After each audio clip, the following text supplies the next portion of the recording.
본 방송은 지난 박병석 그는 누구인가 편 업로드 이후 박병석 의원실 측으로부터 반론 자료 및 해명 요청에 의해 호외로 제작되었습니다.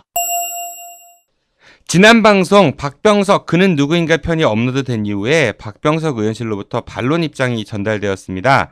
먼저 저희 방송을 들으셨다는 이야기인데 다시 한번 감사드리고요.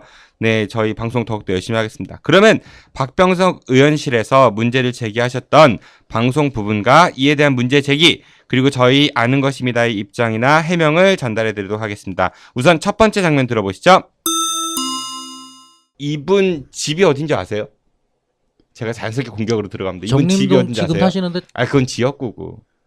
서울. 서울? 서울에 다 집 있잖아요. 예, 그러니까 이제 제가 지적하는 게 이거예요. 왜냐면은 반포동? 예. 보통은 집을 국회의원들이 이제 서울에도 집이 있어요. 그 이유는 이제 의정 활동을 하셔야 되니까 그래서 이제 왔다 갔다 너무 힘들고 거리 많고 하니까 서울에 근거지를 둔다는 얘기죠. 그런데 과연 어디가 진짜 집이냐는 거지. 제 첫 번째 질문이 이겁니다. 국회는 영등포구 여의도에 있잖아요. 그렇죠. 그러면 예. 집이 가까우려면 영등포에 집들이 있는 게 맞아요. 근데 대부분 국회의원들 우리 동네 국회의원분들도 그렇고 강남에 있어요. 서초, 반포 이런 데 비싼 있어요. 곳에. 응. 살기가 좋은가 보죠. 멀거든요. 멀고. 여의도에서 예. 그래도 그 영등포보단 멀잖아요. 그렇죠. 그리고 이제 그쪽 집들이 보통 자가예요. 산집이에요. 대전엔 집은 전셋집이 더 많아요. 그렇습니까? 그러니까 거기까지. 과연 네. 어디가 집이고 어디가 그냥 명목상 집이냐. 다시 말해서 주민 출마를 위한 주민등록 소재지가 필요한 것인지 아니면 진짜 집인지 그러니까 지역구 이런 것들에 대한 막 여러 가지 생각이 들면서 아까 이제 과연 선수 지역구 이런 그 제한 이런 것들을 한번 좀 생각해 봤거든요. 지난 방송들에서 다뤘던 국회의원들 중 일부의 재산 공개 내역을 봤을 때 그런 경우가 있어가지고 우리 지역의 국회의원들 중 지역구 집은 전세, 서울 집은 자가인 경우가 있다. 즉 이는 국회의원 의정활동을 이유로 서울에 근거지가 있다는 것은 이해를 하나 지역구 거주지에 보다 오래 머물러 지역구 일도 좀 보다 많은 관심을 가져달라 이런 취지로 발언을 한 거거든요. 방송에서 조금 전에 들으셨다시피 박병석 의원이 서울 집은 자가 대전 집은 전세라고 이야기하지 않았습니다. 그러니까 보통 국회의원들이 그런 사람들이 많다라고 이야기를 했지 박병석 의원이 그랬다고 얘기는 하지 않았죠. 참고로 박병석 의원실에서 보내온 자료에 따르면은 박병석 의원은 1979년부터 서울 반포에 살았고 현재 거주 중인 아파트 역시 1991년 중앙일보 차장 시절 구입했다고 합니다. 약 30년 가까이 보유를 했다는 얘기인 거죠. 공직생활 이후에 유일한 부동산 거래는 대전 서구 정림동 강변들 보람아파트라고 밝혀왔습니다. 그리고 박병석 의원의 대전 서구 정림동 강변들 보람아파트는 전세가 아니라 박병석 의원 본인 명의의 자가 아파트임을 밝힙니다. 그러니까 따라서 저희 방송을 들으시면서 혹시라도 그렇게 오해를 할 수도 있을 것 같아요. 그러니까 박병석 의원도 제 집이 대전은 전세, 서울은 자가다라고 오해할 수 있을지 모르겠지만 그게 아니라 그런 의원들이 많다. 그리고 박병석 의원은 공직생활 이후에 정림동 이 아파트가 유일한 부동산 거래 내역이라고 합니다. 자, 두 번째 장면 들어보겠습니다. 그 당시 상황이 실질적으로 그 야당으로서 존재감이나 사실 인기가 없었어요. 이제 그런 부분 때문에 그 우리가 그 민주당에서 그 후보도 그렇게 그 유력한 후보가 없었고 그런 상황에서 좀 판단하기 아마 그 당시에 그 이상민 의원하고 그 박병석이 서로 그 시장을 나가라 그런 막 여담도 자주 하신 그런 기억이 나는데 아마 그때라도 미리 그 이제까지 얘기했습니다만은 그 본인 성격 자체가 치고 나가는 성격이었다면 했을 것 같기도 하고요. 그리고 또 지금 같으면 뭐 엊그저께 그 민주당이 그 당 최초로 40%를 찍었다고 하는데 지지율이 이런 분위기면 나오실 수도 있겠구나 그런 생각을 잠깐 지금 해봅니다.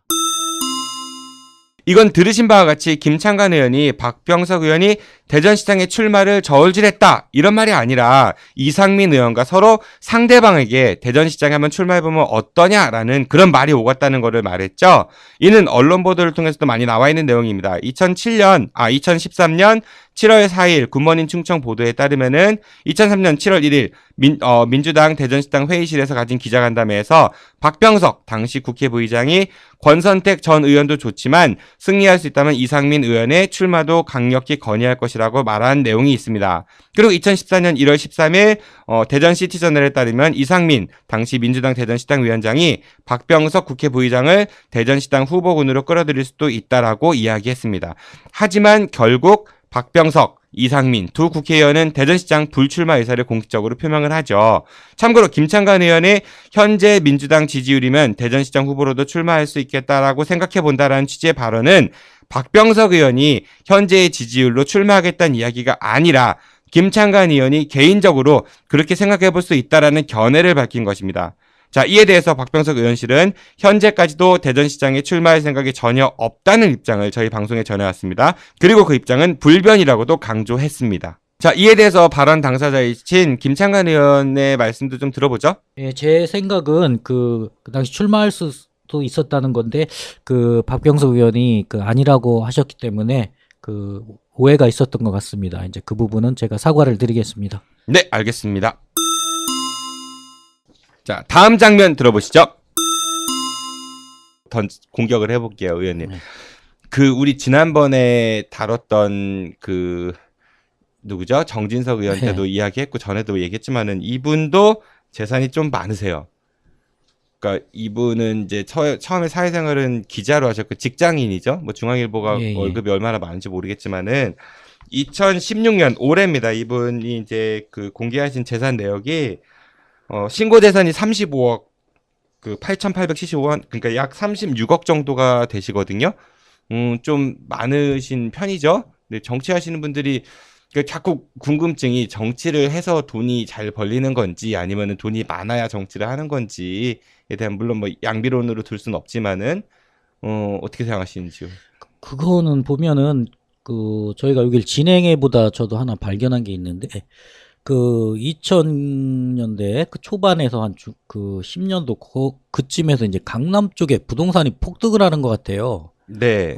그 전에 정진석 지난번 했던 분이나 서울에 강남 쪽에 아파트를 갖고 있던 분은 요 시기에 거의 2배 이상씩 뜹니다. 이게 부동산 가격이 떠서 그렇지 않나 그런 생각을 해보는데 어쨌든 그런 정보도 미리 알았으니까 다 투자를 해서 구입을 했겠죠. 우리 같은 사람 뭐 알아도 못 사겠지만은 의원님 말씀하신 대로 2006년, 7년, 8년 이 사이에 부동산이 한 10억 정도 오르는 것 같아요. 보니까 총 액수가 10억 좀 넘게 그 시기에.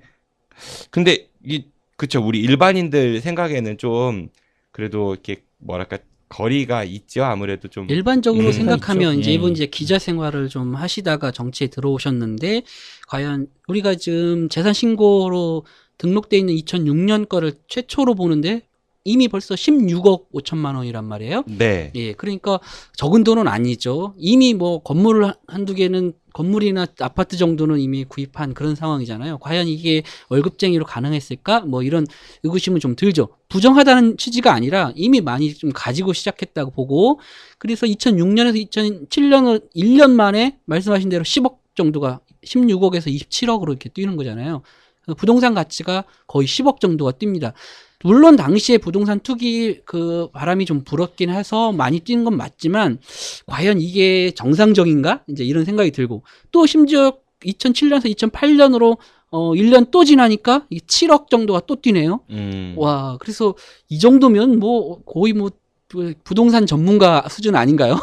그렇죠. 네. 2년 만에 17억 원이 뛸 정도로 기가 막힌 투자라고 할 수 있겠죠. 투자를 잘 하신 거죠. 결과적으로. 그리고 그 뒤부터는 또 거의 답보 상태예요. 지금 10년 가까이 될 때. 네, 이 장면에 대해서 박병석 의원실에서는 부동산 투기를 한 게 아니라 원래부터, 그러니까 1991년부터 살고 있었던 아파트이기에 투기 목적이 전혀 아니라는 입장을 전해왔습니다. 그런데 김창관 의원의 발언 중에 그런 정보도 미리 알았으니까 투자를 해서 구입했겠죠? 라는 표현에 이의를 제기했고요. 마치 곧 부동산 가격이 폭등을 한다는 정보를 미리 알고 투기 목적으로 구입했다는 취지로 들릴 수 있다는 지적인데, 이는 그 당시에 돈 있는 사람이라면 강남에 부동산 투자하는 게 사회적으로 좀 당연시되었다는 발언이지 박병석 의원이 고의로 고급 정보를 빼내어 투기 목적으로 투기를 했다는 뜻은 아닙니다. 따라서 김창관 의원도 발언의 말미에 그때 한번 오르고 그 뒤로는 답보 상태라는 발언을 했었죠. 이 대화의 취지는 국회의원을 비롯한 고위공직자들 중 일반 국민들과는 다르게 재산이 다소 많은 분들이 계시고 이게 국민 정서에 어떻게 비춰질까. 그리고 강남의 부동산을 소유한 분들 중 1980년대 이후부터 부동산 붐이 일어나면서 투자가 많이 몰렸죠. 그리고 다른 지역에 비해서 지나치게 부동산 가격 상승이 일어났던 곳도 서울 강남이고요. 그렇게 생긴 불로소득이 집 없는 많은 서민들에게는 상대적으로 박탈감으로 다가오지 않을까, 그런 생각을 하는 차원에서 나눈 대화였습니다. 많은 국민들은 아직도 주택 문제에 자유롭지 못한데 이런 관련한 정책들을 조정하고 입법하는 정치권이 국민들의 눈높이를 다시 한번 생각해달라, 이런 취지였습니다. 청취자 여러분들, 팩트를 전달하겠습니다. 박병석 의원은 중앙일보 재직 시절부터 서울 반포에 살았고요. 현재 살고 있는 아파트는 1991년에 취득한 것이기에 사전에 적법하지 못한 경로로 취득한 정보를 이용해서 투기 목적으로 구입한 게 아니라고 밝혔습니다. 그리고 저희 아는 것입니다는 박병석 의원이 사전에 부적절한 방법으로 투기 목적으로 서울 반포에 있는 아파트를 구입했다고 주장을 하지 않았습니다. 네, 이에 대해서 이 발언이 있었던 우리 김창관 의원님께서 한 말씀 주시죠. 예, 그 부분은 앞서 우리 사회자께서 진행하신 대로 전체적인 당시의 그런 상황과 흐름을 포괄적으로 말씀드린 거지, 박병석 의원 개인에 대한 부분은 절대 아니었다는 거를 지금 이 자리에서 바로 잡도록 하고요. 어쨌든 그 당시에 많은 분들이 했기 때문에 거기에 같이 박병석 의원도 같이 안 했나, 그런 부분에서는 좀 제가 오해가 있었던 것 같습니다. 다음 장면 들어보시죠. 네. 얘기라면 박병석 의원이 대전 지역에서 조금 이제 당원들이나 이쪽 민주당원들이 있는 쪽에서 불만을 제기하는 거 보면 하는 것 중에는, 박병석 의원이 2000년도에 이제 당선이 된 다음에 당시 2004년 재선의원이 이렇게 되고 나서 이제 시당위원장 출마를 하는데, 시당위원장 선거에서 선병열 그때 예, 의원과 경선을 했습니다. 근데 네. 대의원들 투표에서 동률이 나왔는데 나이 순으로 연장자 순으로 해서 박병석 의원이 시당위원장이 돼요. 당시에 이제 노사모 활동을 많이 했던 그런 새로운 그룹, 또 젊은 그룹들이 선병열 의원을 시당위원장으로 많이 밀었고, 또 뭐 기존의 민주당 계열들이 박병석 의원을 밀었다고 보는데, 당시에는 이제 뭐 아래로부터의 공천, 아래로부터의 혁명이 이래서 굉장히 새로운 바람이 불었습니다. 그런데 이제 후에 이제 평가예요. 평가적으로 보면 시당위원장을 그렇게 당연히 될 줄 알았던 그런 상황 속에서 젊은 세력들, 새로운 세력들이 굉장히 많이 지지해서 선병열 의원이 동률까지 나오는 걸 본 그 결과인지 몰라도 그 이후로 박병석 의원이 거의 대전시당을 장악했다, 이렇게 평가를 하거든요. 그래서 다른 지역, 지역구들도 박병석의 사람들이 지역위원장이나 이런 뭐 주요 표직을 잡고 또 상무위원이라든지 이런 것을 장악을 하면서, 그 뒤로 이제 개혁당이라든지 노사모 출신 이 젊은 사람들이 처음에는 뭐 청년위원장 뭐 이런 것도 경선에도 나서고 하더니 사실은 거의 사라져버렸습니다. 그런 활동이 아예 전무해졌습니다. 그런 원인이 박병석 의원의 개파, 대전에서 박병석 의원한테 눈에 나는 아무것도 할 수 없는 그런 개파. 피해자 여기 있습니다. 그게 보였거든요. 약간 이제 내부 고발자. 네. 실제 네. 그렇습니다. 그래서 아시겠지만 그때 열심히 하던 사람들 다 없어요. 지금 거의 남아있지 않습니다. 없어졌죠. 예, 거의. 네, 박병석 의원실은 김창관 의원이 발언했던 그 피해자가 여기 있습니다 라는 부분을 지적했습니다. 박병석 의원실에서 보내온 자료에 따르면은 박병석 의원은 김창관 의원이 구의원이 된 이후 알게 되었고 사적 자리를 가져본 적이 없는 사이라 불이익 등을 줬다는 거는 사실이 아니라고 합니다. 이에 대해서 김창관 의원은 어떤 입장이시죠? 그 당시 제가 한 발언은 실질적으로 저도 개혁 성향 개혁당 출신의 친노 누구나 다 아는 그쪽 라인입니다. 그렇기 때문에 저도 그 시당판이 잘 짜여졌으면 청년위원장은 한번 출마하려고 했는데 실질적으로 그 제가 출마할 여건이 안 됐다는 그런 부분이지, 그걸 아마 제가 그 간단하게 표현하기 위해서 재밌게 피해자라고 한 부분이지, 박병석 의원께서 직접적으로 제게 무슨 뭐 물질적이나 정신적인 피해는 줬다는 내용은 아닙니다. 예, 그 부분은 제가 바로 잡겠습니다. 네, 그러니까 박병석 의원이 불이익을 준 게 아니라 그냥 본인이 그 분위기에 있어서 피해를 좀, 그러니까 출마를 못했기 때문에 위원장으로 예, 네, 그랬다는 얘기신 예, 거죠? 본인 생각은 아마 출마를 해도 그 뭐 경선이나 뭐든 뭐 그 해보나 마나 이제 제게 질 게 뻔한 거죠. 이제 그런 부분에서 그 뭐 피해자란 표현을 좀 그렇게 한 거죠. 다음 장면 들어보시죠. 2006년도 이제 지방선거 당시였는데 그 당시에 박병석 의원이 시당위원장을 할 때입니다. 방금 전에 제가 얘기했던 것과 이어지죠. 시당위원장으로서 모든 걸 장악했던 그 2006년 지방선거 때 박병석 의원의 친형인 박병호 동구청장이 다른 당에 있다가 이 당으로 오셨어요. 오셔서 공천 신청을 했어요. 다른 당이라면? 근데 이제 그때 자민련이라고 해야 되나? 네네네. 해야 되냐? 그쪽 당에서 원래 이제 당선이 됐었는데 이제 열린우리당 바람과 이런 상황에서 이쪽 당으로서 공천 신청을 했는데 공천 심사위원장이면서 대전 시당위원장이 동생인 박병석 의원이죠. 예. 그래서 와서 이제 공천 심사를 하는데 전략공천으로 박병호 동구청장을 전략공천으로 공천을 줍니다. 이때 이제 논란이 좀 있었죠. 친인척 특혜라고 충분히 볼 수 있을 만한 예, 뭐 이야기가 돌겠네요. 네, 결정적인 증거는 없었고 본인도 나는 그래서 이 심사를 못하겠다 그 심사위원회에서 퇴장을 하는 일이 있었지만 그걸 그 고지고대로 누가 받아들이냐. 경선을 해달라고 하는 것도 경선도 안 받아줬거든요. 이미 열린우리당에서 그 3명의 후보들이 있었어요. 3명의 후보들이 열심히 뭐 노사모 활동도 하고 그동안 민주당, 열린우리당 당원 활동도 열심히 하던 사람들이 동구청장 출마를 꿈꾸면서 준비해 왔는데 갑자기 다른 당에서 왔는데 시당위원장의 형님이 오셔서 전략공천을 받았어요. 이거를 고지고대로 아무 영향력을 미치지 않았다 이렇게 얘기할 수 있냐는 거죠. 그 공천심사위원회를 구성하는 권한이라든지 뭐 상무위원회나 이런 걸 구성하는 권한이 다 그 박병석 의원이 가지고 있는데 과연 이게 공정했을까? 이런 거에서 좀 논란이 있었습니다. 이게 뭐 비판에서 비판을 피할 수 없을 그런 상황이라고 보고요. 그거는 충분히 그런 이야기를 들을. 이에 대해 박병석 의원실은 당시 박병호 후보가 2005년 재보궐선거 당시에 당원 경선에 참여했었고 9명의 예비 후보들 중 경선을 통해 선출됐다고, 그리고 2006년의 경우에는 공천을 못 받아서 무소속으로 출마했다는 자료를 저희에게 보내왔습니다. 그리고 이는 중앙선관위 선거 통계 자료에도 게시가 되어 있다고 밝혔고요. 이 발언을 하셨던 그 장지한 기자님 입장은 어떠신가요? 네, 제가 그 앞에서 들으셨겠지만 그 내용에 대해서 팩트를 좀 잘못 전달한 것 같아요. 2006년 그 지방선거의 공천 과정을 말씀드린 건데 당시에 그 현역 구청장이었던 박병호 구청장이 현역은 전략공천을 하기로 중앙당 쪽에서 약속을 받았다 이런 주장을 했었거든요. 그래서 그 주장을 근거로 공천심사위원회가 열리자 공천심사위원회에다가 나머지 후보들이 경선을 해달라고 막 주장하던 상황입니다. 그리고 실제로 전략공천이 될 것 같은 그런 분위기가 돼서 굉장히 당이 시끄럽던 상황이었었고 논란이 됐었습니다. 그래서 그 이야기를 제가 전달해 드린 건데 결론적으로 보면 공천심사위원회에서 그 경선을 하는 걸로 결정을 했고 전략공천을 약속했는데 경선하는 건 받아들일 수 없다고 하는 그 박병호 구청장이 탈당을 해서 무소속으로 출마를 했습니다. 그러니까 제가 말씀을 잘못 드린 거죠. 특히 이 과정에서 박병석 의원이 어떤 영향력을 미쳐서 전략공천을 하려고 하거나 했다. 이런 거는 팩트가 아니라는 걸 말씀드리고 잘못 전달드린 것은 사과드리겠습니다. 네.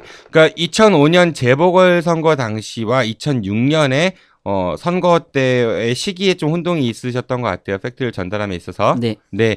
저희 방송에서 좀 더 꼼꼼하게 살펴봤어야 되는데 그 부분은 팩트 전달이 잘못됐고요. 예, 다시 한번 사과 말씀을 드리겠습니다. 네, 팩트를 죄송합니다. 정정하겠습니다. 네. 다음 장면 들어보시죠. 또 한 가지만 더 하죠. 뭐 네. 시간이 많이 가긴 했는데. 네네. 네. 할거 없다더니 많이 해오셨네요.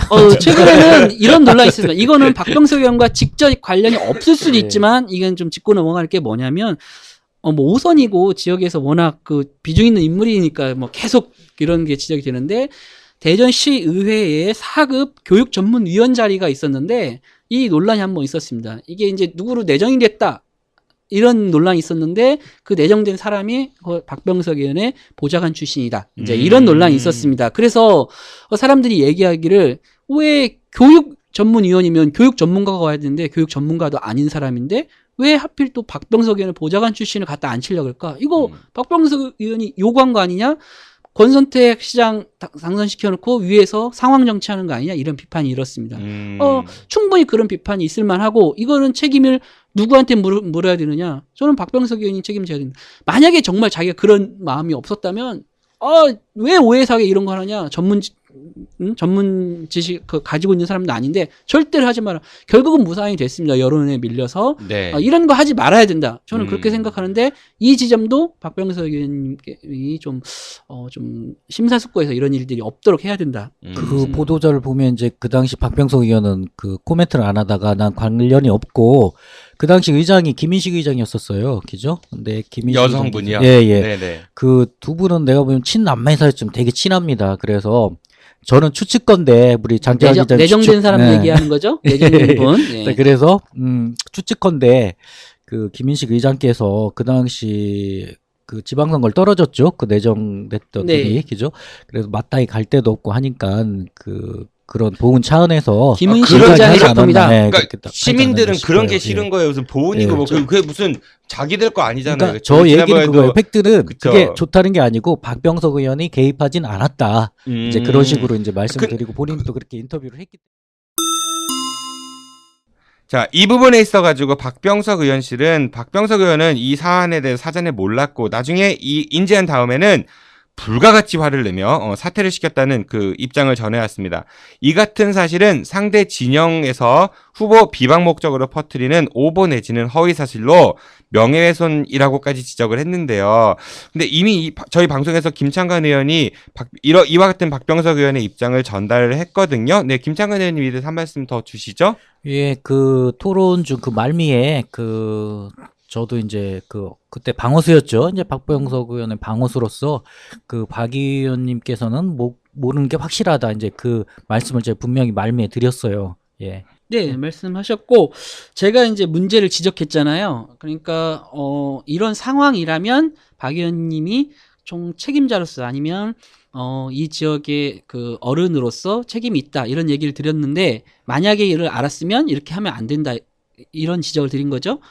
그랬더니 몰랐다. 그리고 알고는 그렇게 하지 말라겠다. 결론 실제로 그런 일이 일어나지 않았잖아요. 본 대화의 취지는 정치권이라면은 더욱 주변 관리를 엄격히 해야 된다 이런 취지에서 나눴던 대화 내용이고요. 또 저희 패널인 김창관 의원께서 그 부분에서 마지막에 정리를 했기 때문에 다시 한번 팩트를 말씀드리겠습니다. 그 당시에는 박병석 의원은 사전에 그런 사실을 인지하지 못했고 인지한 이후에는 그거를 지적해서 사퇴를 하게끔 만들었다는 게 팩트입니다. 네, 마지막 장면입니다. 한번 들어보시죠. 박병석에게 문재인이란 선망의 대상. 선망의 대상. 내가 그 사람보다 뭐가 떨어지지? 뭐 이런 거죠. 알겠습니다. 우리 김 의원님이요.